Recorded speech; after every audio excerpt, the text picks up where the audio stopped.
নমস্কাৰ সকলোকে পোনপ্ৰথমেই মই বাটুলিয়ে আপোনালোক সকলোকে পুনৰ স্বাগতম জনাইছোঁ মোৰ লাৰ্ণ ছেকশ্যন নামৰ ইউটিউব চেনেল য'ত নেকি আমি আহিবলগীয়া এক্সাম পাৰ্চপেক্টিভত কেইটামান গুৰুত্বপূৰ্ণ প্ৰশ্ন উত্তৰ কৰি আছোঁ লগতে মষ্ট ইম্পৰ্টেণ্ট জিকে এমচিকিউজসমূহ কৰি আছিলোঁ যি নেকি এক্সাম সম্ভাৱ্য গতিকে আজি মই পুনৰ কেইটামান ইম্পৰ্টেণ্ট জিকে এমচিকিউজসমূহ লৈ আহিছোঁ যি নেকি এক্সামত সুধিব পাৰি গতিকে আহক ষ্টাৰ্ট কৰোঁ হৰপ্পা সভ্যতাৰ এক উন্নত পানী ব্যৱস্থাপনা আৱিষ্কাৰ ক'ত কৰা হৈছিল ধোলাবিৰাত হৰপ্পা সভ্যতাৰ এক উন্নত পানী ব্যৱস্থাপনা ধোলাবিৰাত কৰা হৈছিল লিপষ্টিক এটাৰ প্ৰমাণ ক'ত পোৱা গৈছিল লিপষ্টিক এটাৰ প্ৰমাণ সুনহুদ্ৰতাত কৰা হৈছিল কোন চহৰক শিল্পী আৰু নগৰ বুলি গণ্য কৰা হৈছিল চানহুণ্ডাৰক শিল্পী আৰু নগৰ বুলি গণ্য কৰা হৈছিল হিন্দু উপত্যকা সভ্যতাৰ জনসাধাৰণে কিহৰ দ্বাৰা ঘৰ বনাইছিল পক্কা বৃক্ষৰ দ্বাৰা মানে পাকাৰ ইটাৰে হিন্দু উপত্যকা সভ্যতাৰ জনসাধাৰণে ঘৰ বনাইছিল হৰপ্পা স্থানত পোৱা প্ৰসিদ্ধ প্ৰাণীৰ মূৰ্তিটো কি ইউনিহৰ্ণ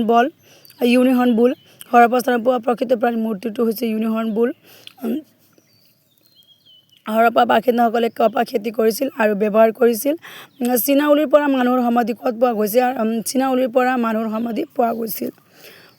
আটাইতকৈ পুৰণি সভ্যতাৰ নাম কি হয় আৰু এয়া আপোনালোকৰ এক্সামত সুধিব পাৰে যে আটাইতকৈ পুৰণি সভ্যতাৰ নাম কি হয় মেছপটেমিয়া হিন্দু উপত্যকা সভ্যতাৰ চহৰবোৰ বহল হৰপ্পা সভ্যতাৰ অৱনতিৰ কোনো নিৰ্দিষ্ট কাৰণ পোৱা হোৱা নাই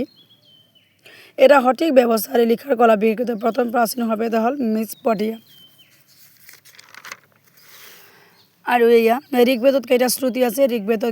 আৰু এয়া আপোনালোকৰ বহুতো ইম্পৰ্টেণ্ট প্ৰশ্ন হয় যে ঋগ্বেদত কেইটা শ্ৰুতি আছে এক্সামত সুধিব পাৰে গতিকে 1028টা শ্ৰুতি আছে ঋগ্বেদত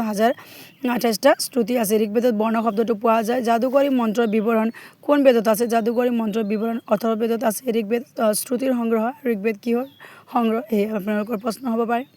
ঋগ্বেদ শ্ৰুতিৰ সংগ্ৰহ ঋগ্বেদত হোম বুলি 9 মণ্ডলাক কোৱা হয় ইতিহাসপূৰ্ণ উপনিষদ চাণ্ডক্য উপনিষদ অন্তৰ্ভুক্ত কৰা হৈছে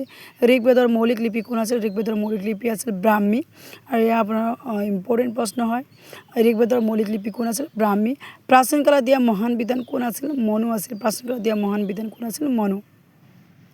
মনুস্মৃতিৰ ভাষাকাৰ মেধাতিথি আছে ভাৰতৰ ইতিহাসত বৈদিক সংস্কৃতিৰ প্ৰধান প্ৰভাৱ জাতি ব্যৱস্থা আছিল বুদ্ধৰ জ্ঞান অৰ্থ হৈছে জ্ঞানপ্ৰাপ্ত